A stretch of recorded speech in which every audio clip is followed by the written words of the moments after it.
বন্ধুরা, time pass লাইফে সবাইকে স্বাগতম। আমি চলে এসেছি আবারও একটা নতুন রেসিপি নিয়ে আপনাদের কাছে। আমি আজকে বানাবো কলার পাতা দিয়ে ইলিশ মাছের পাতুরি। দেখুন আমি কিভাবে বানাই।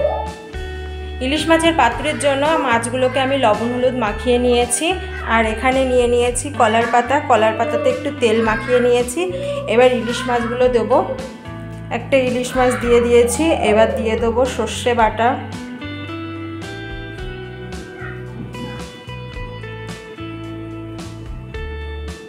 খুবই সামান্য একটু লবণ ছড়িয়ে দেবো, আর দিয়ে দেবো একটা কাঁচা লঙ্কা। ওরই মধ্যে দিয়ে দেবো একটু সর্ষের তেল। এবার আমি ইলিশ মাছের পাতুরিটা বেঁধে নেব।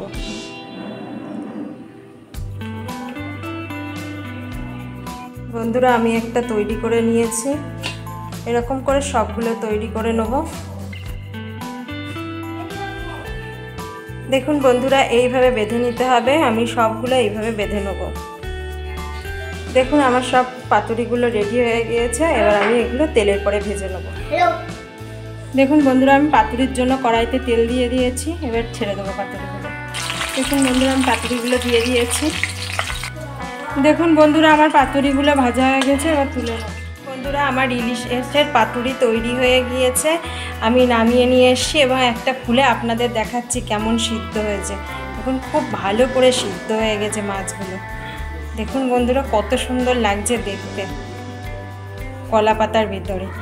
যদি আমার রেসিপিটা আপনাদের ভালো লেগে থাকে, আমার চ্যানেলটাকে সাবস্ক্রাইব করবেন। ধন্যবাদ।